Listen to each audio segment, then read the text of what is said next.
na say e wo bedwam so ma menkai wo said ye ne edi ho nkomo sisi no Ministry of Education aso ye hwe ngmasua ho nsam so no e na wo kire se dwumadi ehronkokra e koso na we no STEM Innovation 2023 na we na science event kese pa na eba so we City Conference Center University of Ghana bosumi wo mne de to so du nine any dunum na say next week asem e na make anopa 9 am e kopma nwumre 5 pm school so no 24 e na wo mo asem wo ma bedu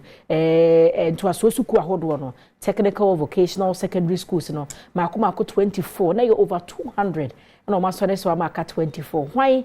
na ebedin kan mbani for the theme na mo ya wo mo e hwa solve sa problem nti me sure se wo ben kra ha se ya yakopon ya doma 14th and 15th November na wabo era a City Conference Center University of Ghana 9 am to 5 pm na wakohwe wani so ade wo baka ho so afa mudro kwota na gisan se ya na efe so ba ta be hu se ne ba adwene mu do no ye bibia etisa Dominion Herbal Powder se men kan share wo se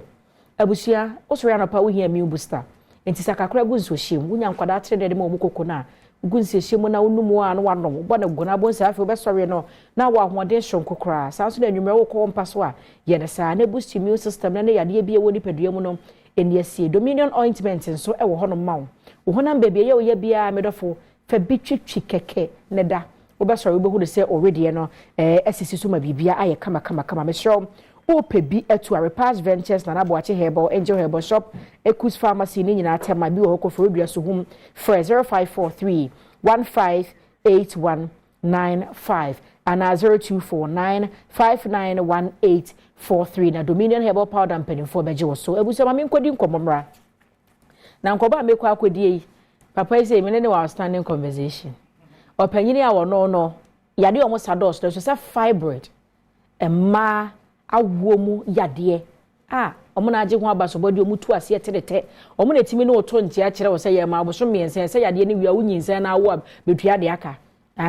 omo no ensuo pete kro ma discount ono so de no etina se doctor atena se Dr. Isaac Frempor ensuo mu na kro timi ma ho discount sans wo hunu se yade ya doso ono so na famu de a ode ebete yade so e wo my Ghana mo Star Health Clinic Dr. Isaac Frempor asem and make doc Martin Mejoso. And then yes, yeah. Na we say me boasa bunzo mu na kura muti ma discount. Ana we birthday ma discount. Mother's Day, Father's Day, Christmas Eve, this ada Adom TV be 9 lessons and carol kwa be ma discount. Yeah, 9 lessons and carols. Yeah. We be ma ho discount. I was at times I na money hiamwa. Yes. And I den because scan here you try free. Maybe you try 250 you. Scan no.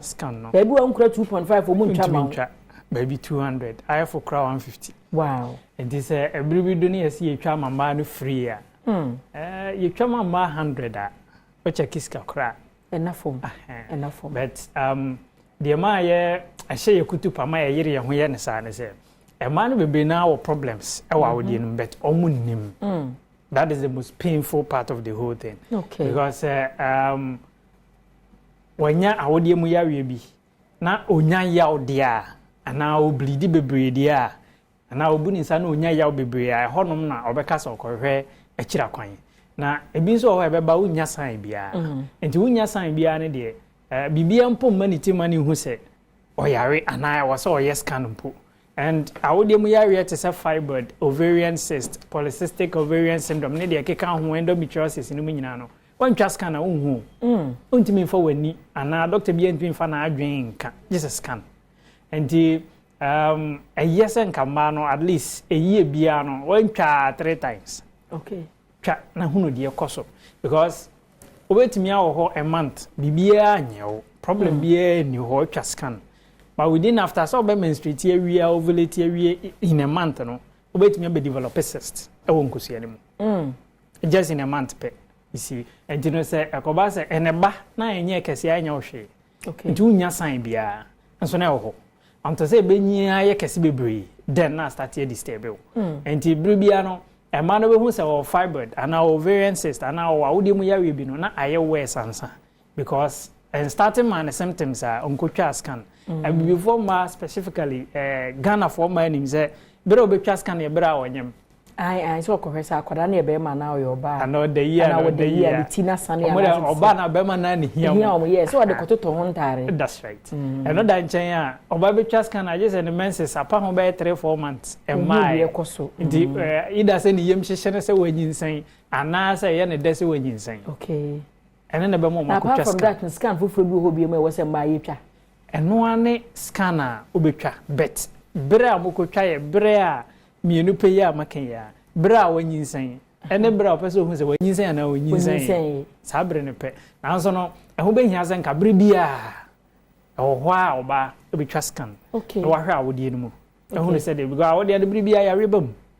bere bia ya wetimi bam bere bia minimo bi o se wa wo wie bibia ya okay be se wada na chi na bia o sori a de fu na bibi ka won te se de won se wonyem na o kwa wonyem da fa cheme wonyem na se wura fi wo ho a ni se menyem be for ma wura ti bi fi no asori bum na ka wo no aka se akora se oyem no o se wada ho na bia ni wura fi no asori bum a bibi ka won won yem ni se ase bibi hye ne yem yeah sa complain ayo o time no de ye betimi dia hye sa complain no ye ntwa scan but based on experience the betimi dia hye sa complain na o de ma no mostly air fibroid wow because an say oba nyinsan a de nti a wo sori a na ni refi ne ho a so ya se bibi wo no te se de ya se bibi hye ho abefu awan ya wo de no enyi a bibi betom na fibroid na nyinsan bedam na enyi a wo de na start bie okay nti a wo de ni bie bebre a na agi space and agi space no oh sorry and na wo da ho na wo sorry a untimi sorry say de na wo sorry dada no because of space na awode na containing now no enti oh sorry a betimi afili saade no and se fiber so be hye ho na enyi a ano so pagya wo ho saa obetimi anya saa ya wo no afili se bibi wo ho te se de wonyem no a because onyinsan na ba awodie no mu fiber no so ba awodie no mu ana awodie no ho okay ba jwata se enti no ebetimi aye this complaints ibia but ye be yes ye this scan be confirm o say scan e hu hia ampa o na mo ho na mutwa scan na mo mutimi kura twa che no this month nyina ye twa no free ye started last month na nke ye wie okay na message say ba promo no ye ntwa so ye extend so now ye the promo no from now till December ending wow it month we nyina ho okay December nyina so ya de ben sa na we say obidi basta health clinic yare hodo ni nyina ne mum bebia ye dimu tintimban pa yi and say the ni treatment ne de ye nche wo ho na eye ntem na ensan feli ene ya awode yare bam ti awode mu yare bia say ye fibroid ovarian cyst endometriosis adenomyosis awode mu yare ahodo bia woni bia no they say Star Health Clinic na be because awode mu yare ne ba the only treatment awo is surgery and what surgery no pesa obeye ana usuro surgery no ene ye alternative way a ye dey treat sa awode mu yare kro no yes enye mandate say sinchiro so come ye dey say kan oh no say eno nti na obeye surgery a even o your ba na akowo na untumi nwo natural birth na say ye be ye o CS krana e wo say o sign chese ampa o pesa wo ye nti no anya by force surgery bi anya by force and impo anya surgery treatment bi a ye dey ma hospital bi anya by force o ko hospital no maybe malaria na de ko ye malaria no ye say adura ye dey be ma o e injection usuro injection doctor bi ni ho was force o injection so the women na you okay I was no na no ne was ye dey ma okay and you know patients or more right and this unnim dia obeye na anyhow ba unnim dia obi pese oba mo ho hwe sisi number no na location fa number we say number be friend no benya Star Health Clinic no 0249 200 555 okay na fa we ka ho 0508 499 599 your branches no ebi wo Kaswa Akweli Ota City hono a obenya yenso so ewo Kumasi branch no wo so kwa mu ebe 4 junction no Baptist Church ne chen hono sa wo Sunyane so you fear pre na Sunyane branch no by 15th of this month here you me next week here that's the next week Wednesday we here you move free fear pre ho akwa Abisim kwan no so ho oh okay police land okay your area be for police land the police for kwa de go okay that's right you know and as I say in a movie Ediako from Wednesday here we that is 15th of next month this month yeah, next week good and you know that day no said you need that na scans be free treatment be bring na be man discount sunyane abisim kwan so police land unya fa abisim kwan so ape obehu star health clinic signboard kwan no ho no sa na watumi aba na your branch so Doma Doma SS area ho ben gift FM Jamai South so your Japekrum fitem ho no mo na ho nyina no frɛ number kro na yen direct to Embra branch ben ho na ade say ye hia some workers bi ye hia so no graphics o mo twa scan ni bi no ye hia bebre kakra ye hia wo mo ye lab lab technicians na nkasa so ye hia bebre kakra na ye hia consulting doctors ankasa so because adwuma no eya kese sa Adom de o mfa ho ma Adom na adwuma nye kese nti o mbetima friend number na egu screen le so na friend number kro na 0249 200-555 no a omo fry no mo yeah that's say Dr. Isaac Frimpong Star Health Clinic ano ene wasan akora ma adwuma we dem mo anam tim brofo se de